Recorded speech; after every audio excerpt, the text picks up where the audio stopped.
What's up, guys? How you doing? Kelvin here. Hi. And Samantha over there. It's been a long while, man. It's been a while since we did a video. But anyways, here we are.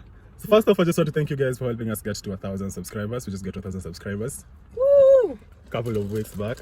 So this is the first road trip that we're doing since Sammy got back. We're heading to Murang'a. And right now, we are at a place, the Del Monte shop. Yeah. It's a Del Monte shop where we're meeting with other guys. We're going for a dental camp, so we are converging here before we leave. Speaking of which, they're here. Oh, sweet. Yeah. Anyways, so come with us on this road trip. I'm excited. It's always nice to leave the city, man, every once in a while, because, man, the city can sure drain shit out of you, man. That's a lot. Yeah. Anyways, thank you, guys. So we'll keep you updated as we're going. Peace. Hi guys, so we're going to Murang'a for a dental camp, which is normally organized by Mathew of World Ministries International. This is where they offer dental services to people who have no access to them or cannot afford the dental services because they're expensive. While on this trip, we also met Mathew from Emmanne Ministries, who runs a ministry in Murang'a, helping poor kids in the society. So we just met one of the caravan, and it feels like some other parts of the caravan are lost. They might like have got the wrong pin or something, so we're trying to figure out. Anyways, so we have Boaz, Patrick, the rest. After a while, we realized that we were late and most of the caravan had already moved on before us, so we decided to take off. Look at the views, man. It's just so pretty. Seeing the rolling hills and the trees, it's always nice. So we're going to Kiharu, a constituency at a village called Theri Village, where Emmanne Ministries is set up. Emmanne Ministries helps kids who are orphaned or who are extremely poor. So they offer them education, a place to stay if they're orphaned and have no family relatives to stay with. And they're the ones who also called Mike to come organize a dental camp.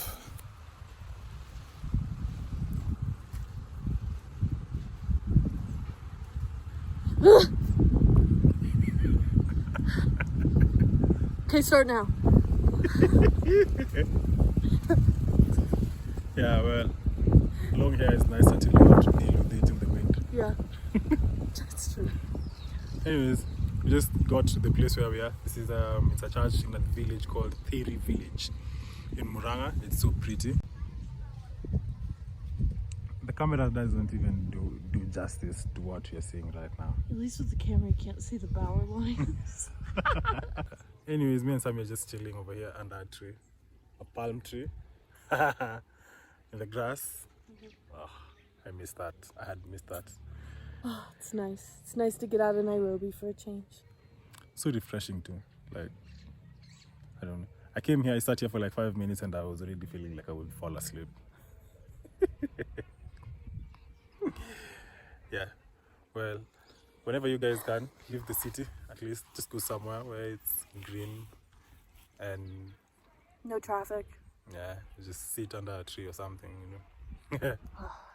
It's nice. So yeah, so we're setting up today and then we're going to go to the hotel where we're going to be spending the nights. So we thought it was going to be close by, but there's nothing except hills and trees close by. So we hear it's going to be in Murang'a. Oh, there's the people they want to pick. Is Trish with them?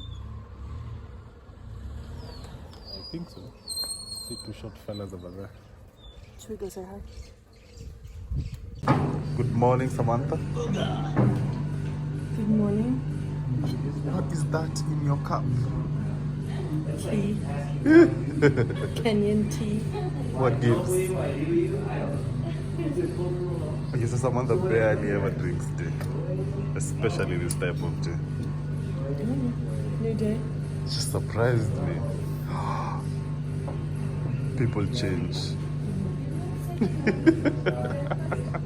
So if you can't tell yet, this is the next day. We already did the setup. All the setup you see was done the previous day. We went back to the hotel, we rested for the night, and then we woke up to come to the camp. So this over here is Edward giving people a lesson on how to brush their teeth. If you do not know how to brush your teeth, please pay close attention. Na unasugua vizuri, unatoa uchafu hapo kwa meno, kwa maana ugonjwa mingi tata inaanzia hapa katikati ya meno. Sasa ukisugua vizuri ama vibaya kwa ajili unataka uende haraka haraka,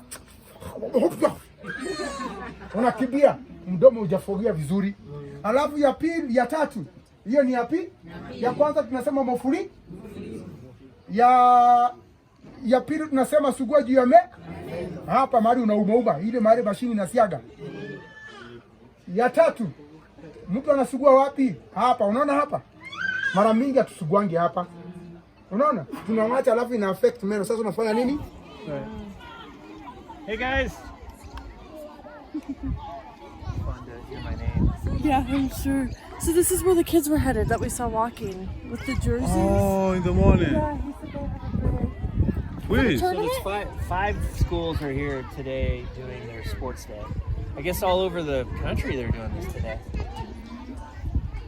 So you can see our borehole we put down here, and then we put the storage up here, and we've got it set up to solar. So the kids, about 80% of the kids were coming to school without lunch. So they'll have their porridge or their cup of tea or whatever they can have early in the morning, and then they'll have dinner, but nothing in between.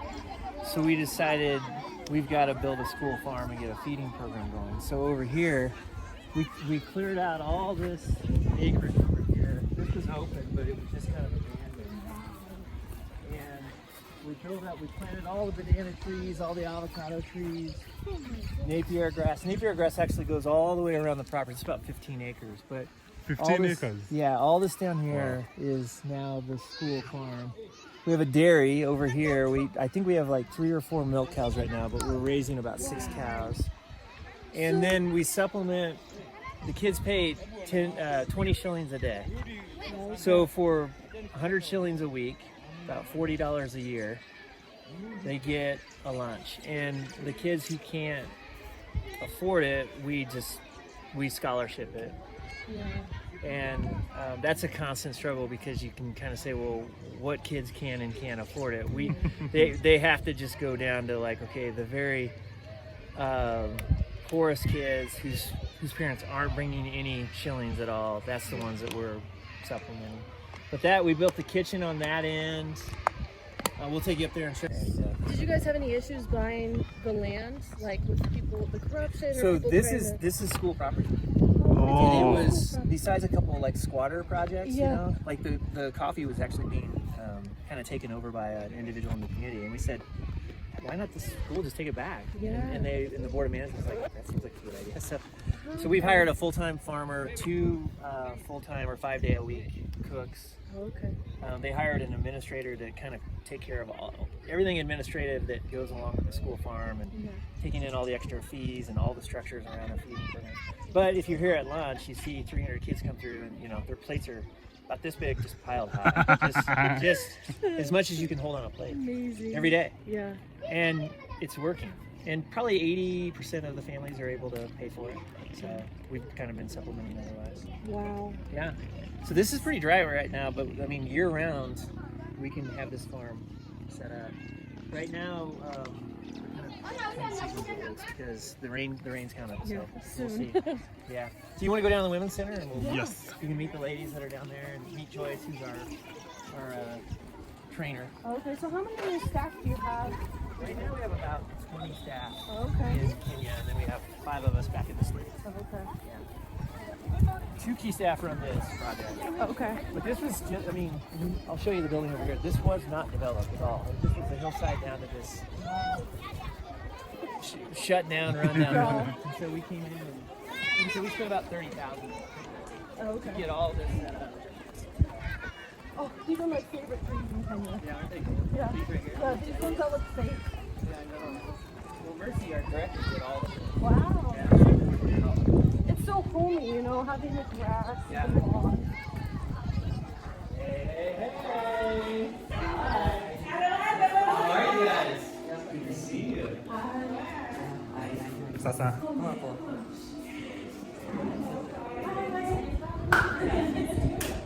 We get to spend I'm Joyce. I'm Samantha. Okay. Hi. I'm Sophia. Thank you. Hi, Joyce. Good to see you. Are you guys coming back from lunch? Yeah. So part of what we did too is we said, look, they're already making lunch up there. Let's just provide it here at the Women's Center as well. So any of the women who are here working and training, being educated, they get lunch provided. Oh. So there she is.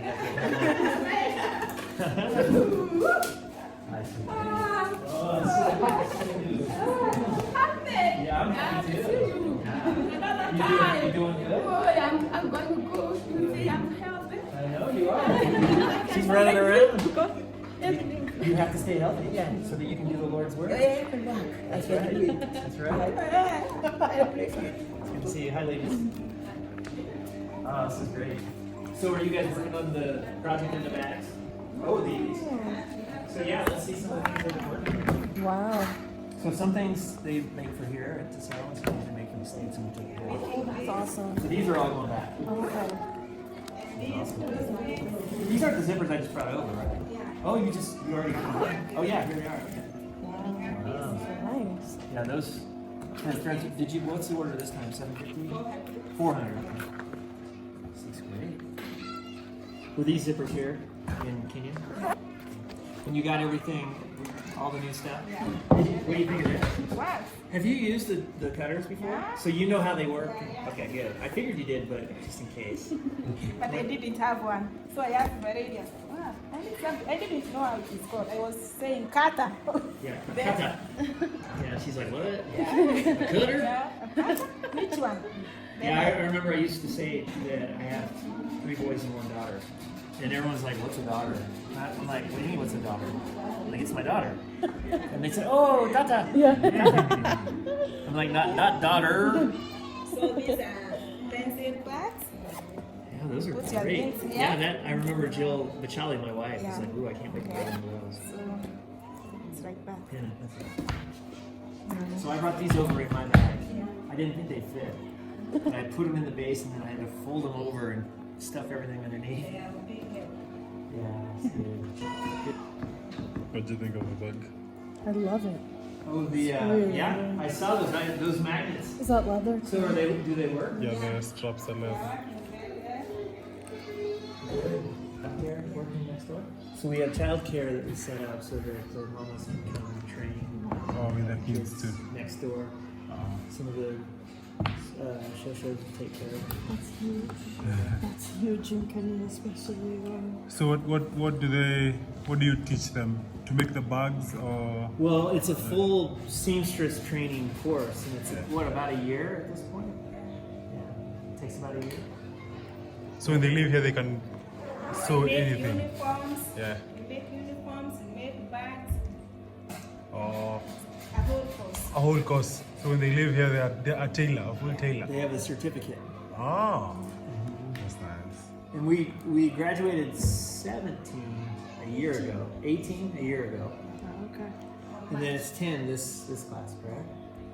But we didn't have any of the littles in the last, so we opened up this class hoping that we would have the younger moms, so that they could have, because this whole building is still unused. We have like storage, we have office, and like sort of like another place to meet and gather. And then the last room we want to really get equipped with all the equipment and technology. Oh yeah, we have them all up here. Yeah, that's fun. So is this the 3rd year of the This second. Yeah. So this setting this up was a big deal. We had to raise quite a bit of money to have someone come in and build this and to buy all the machines.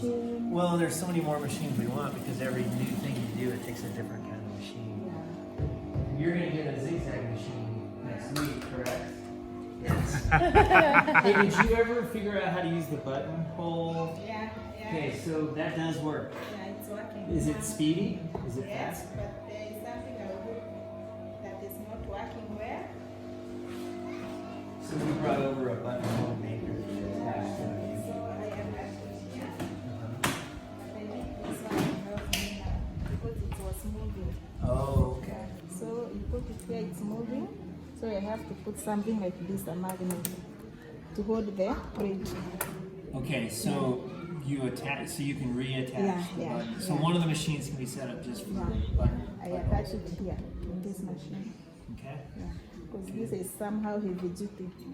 Yeah, and a lot of these threads we bring over is we have a donor from Denver, Colorado, who loves this lady. They've never met, but they've exchanged videos.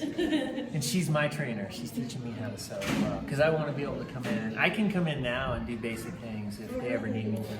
And yeah. So, but my main thing is I'm making my grandkids stuff now. I'll show you. I made a dress for my new baby Adelaide's 5 weeks old. And the shirt I finished, for Christopher, he's 14 months. But mainly right now I'm making like garment bags, stuff that's really easy. How many grandkids do you have? I have 2, third's on the way in August. Oh. Yeah. Let me show you all the rooms are basically set up like this, but if you could have seen, like, you know what an old building looks like. The floor has basically disintegrated to like dirt. Originally, that was one good thing. This is some of the original timbers. We were able to salvage all the original timbers up top. And then we redid everything else, especially the floors. All the way out here. These floors look great. Yeah, and of course we didn't have anything but just a rough hillside, so we had to invest in all this infrastructure. And then it was the vision of Mercy who did all this beautiful, landscaping and everything. So the ladies all have their lockers. Really, really good, sturdy new doors and windows. This is Mercy's office. We just put this in. Like I said, it's kind of, and this is where we have the kiddos come and little play area for them. And of course, everything takes time, but eventually we'll have a real preschool. Yeah. So, and day workers that can take care of the kids and stuff. But really, the older ladies are taking care of the younger ladies' kids. Yeah. It's good. In every room, we have set up like a classroom so anybody can come in and use the chalk walls. You were doing it? Are you one of them? Okay, that's what I thought. I graduated the other year. Yeah, now the first year. I'm preparing for the children. But you're also still helping with sewing. And the children. This is a success story because we had about 50 women. 50 women were the pioneers. 42. Yeah. Well, out of that, the 42 started. Yeah. And most of the ladies this age, they didn't have the skills. But she made it. Yeah, 2014. That's right. That's when we came. You came and you had that. That's right. I remember. I'm going on. She's so fun. She's a crazy one, huh? Yeah, this is what it looked like. Oh gosh. Yeah.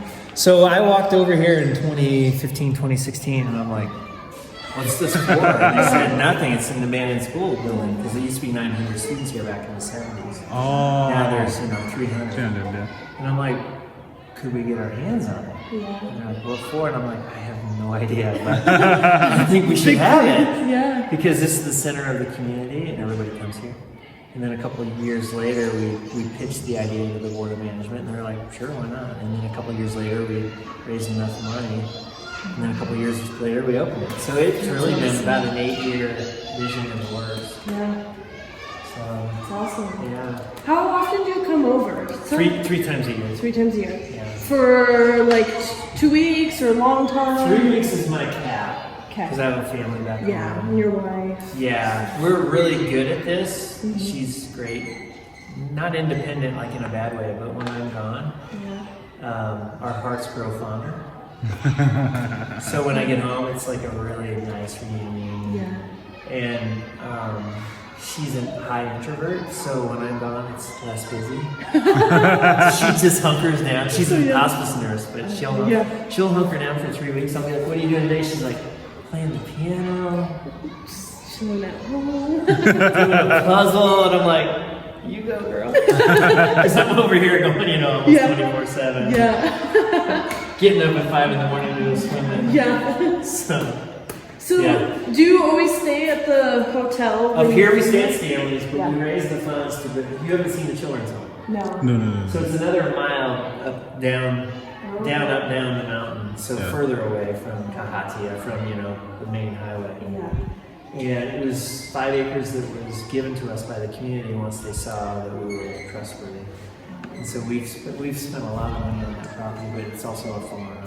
We have a chicken farm. I love chicken. Eggs. We have You about do 700 love chickens right now. 700. Yeah, and then we have 2 or 3 milk cows. Oh, okay. And then we grow everything. Yeah. And then a couple of years later, we bought a 2-acre coffee farm because we really wanted to participate in this community's got coffee and tea. Tea's well established and actually fetches a pretty good price for the tea. Coffee, it's another story. So we thought we would invest in the coffee community, and if we got our own property, then we could be a part of the co-op. And so far so good. Yeah, so we have 2 properties down there. We have this, and then we have our property in Kajiado, which is where this young lady was living for a while. So. So when you guys, I was there in Kajiado, I was talking to somebody about this the other day. I hadn't told her about it. So I don't know if you guys deal with it. Do you ever deal with girls who have ran away or ostracized because of FGM? Yeah, that's really all the girls down in Kajiado. Not that those girls ran away, but they're all... So if you're in a traditional Maasai home, you're probably going to be married off early. Yeah. You may not have FGM, but it's safe to say one stat is 9 out of 10 girls don't make it past 8th grade. So 1 out of 10 end up in high school because of forced marriages. FGM then is kind of secondary because it's not quite as often, but that's like a normal kid who has a home, right? Yeah. Our girls, a lot of orphaned situations. Now they're being raised by grandma, aunts, uncles. Yeah. They're going to be the first to be married off because They're bad then.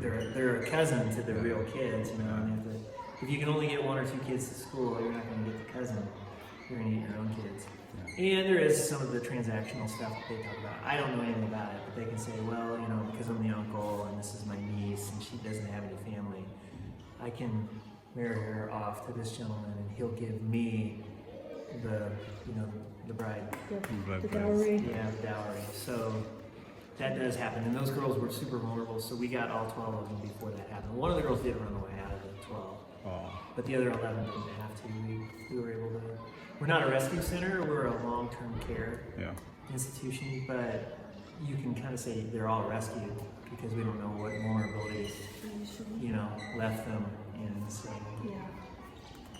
so up here it's more like, it's not just poverty, but it's like extreme poverty with situations where the guardian, usually a family member, but a guardian they can't do it. They just can't raise these kids. Yeah. And so they come knocking, will you, and the county will come alongside that and say, we agree. And then the school system, yes, we agree. The ministers in the community, yes, we agree.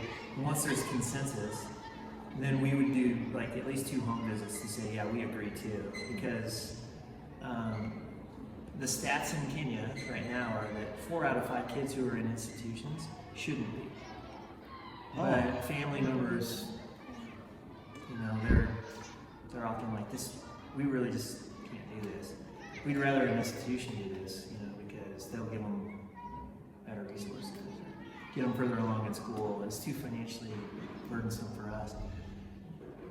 The government wants to change that and say, no, we can assist the guardians and we can get them back in the home. So there's a goal that by 2013 in Kenya, the 1,200 institutions we have 2 of will be closed down and everyone will be back in some guardian home-based care. So they have, today's 2025, they have 7 years, and most of us in the system know it's going to probably take a lot longer than that. But they are starting to transition to home-based care. And so we have to transition with. So we're just starting to figure out what that means. Could we run foster care homes? Could we run a rescue center? Because they do have to have short-term rescue centers. I think up here we already have the best rescue center possible if they need it. because we have a beautiful building that can house 24 kids.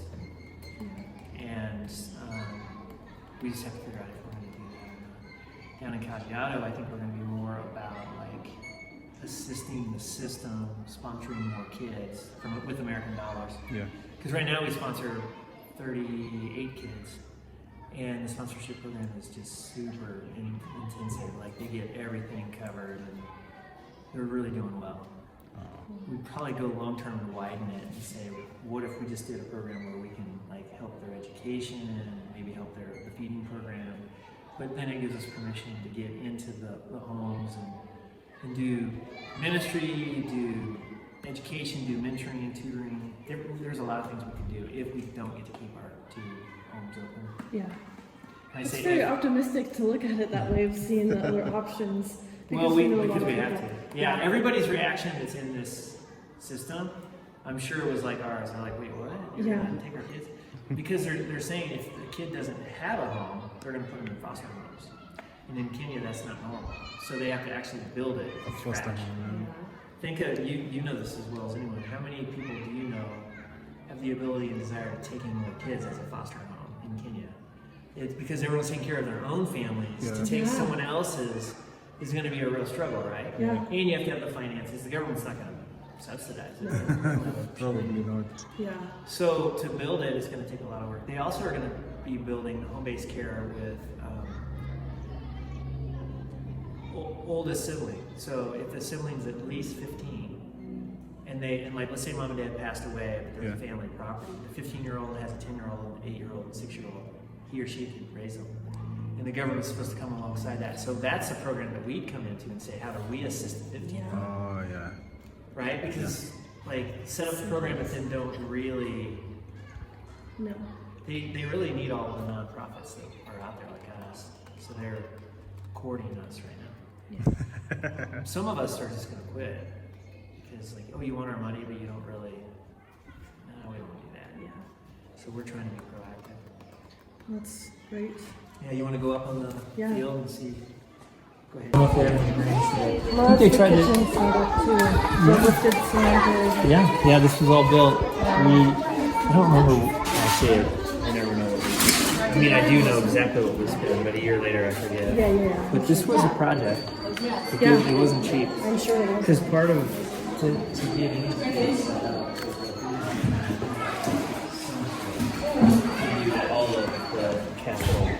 The startup it can be thousands of dollars, and then the farm on top, and then the staffing. Year 1, 2, 3, it was just all us, and then year 4, 5, it's been a combination. And hopefully next year, every year we're like, next year we're gonna it'll be a fully self-sustained program here at the Woodbury School. That is so Which people back in America are always like, is that self-sustained? Is that your goal?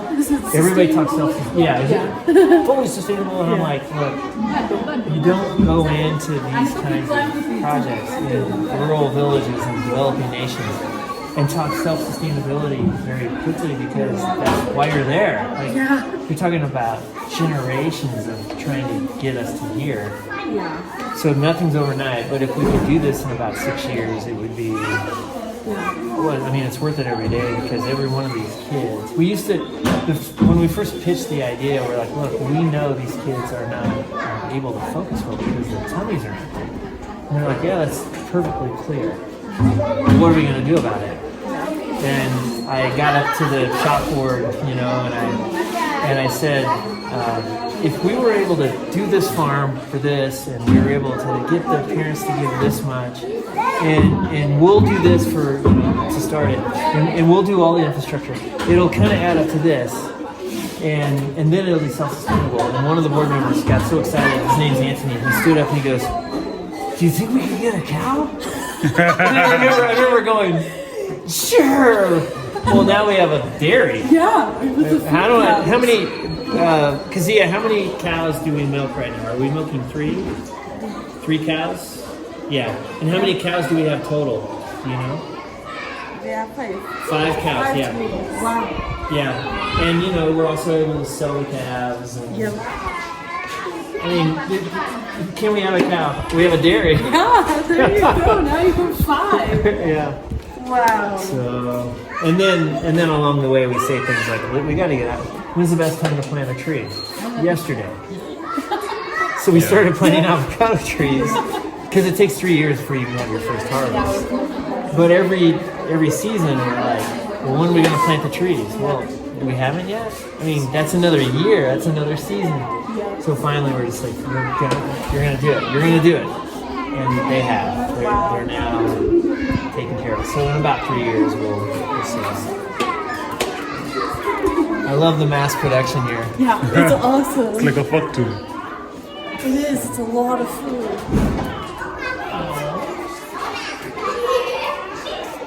Wow. 300 kids. Oh, look at the classroom sizes. They... Well, grade to grade, shifting junior secondary is pretty packed. There's like 40 7th graders and 55 8th and 9th graders. And then 8th and 8th has 2 classes, so they can regularly have 9th are in 1 class, which is why we have to get the side room open. But again, pre-K through 9th, we have about 300 students. EP1, get in line.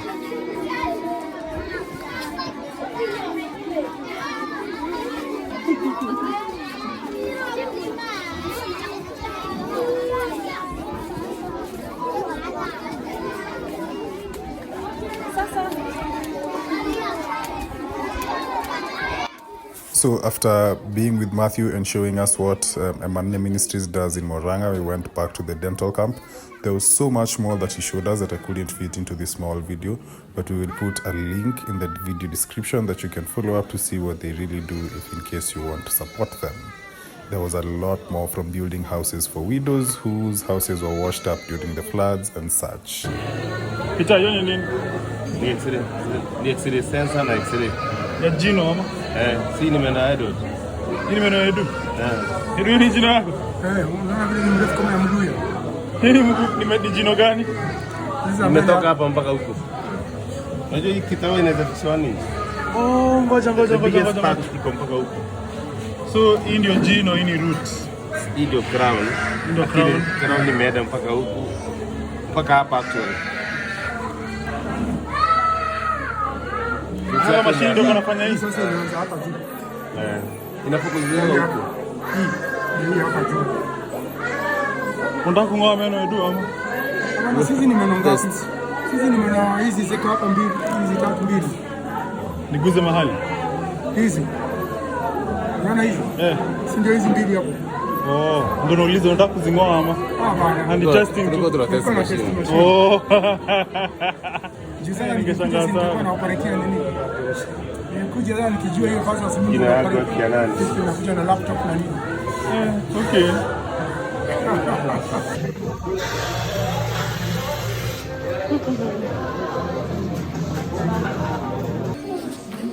Ukifikiria leo umeng'oa ngapi?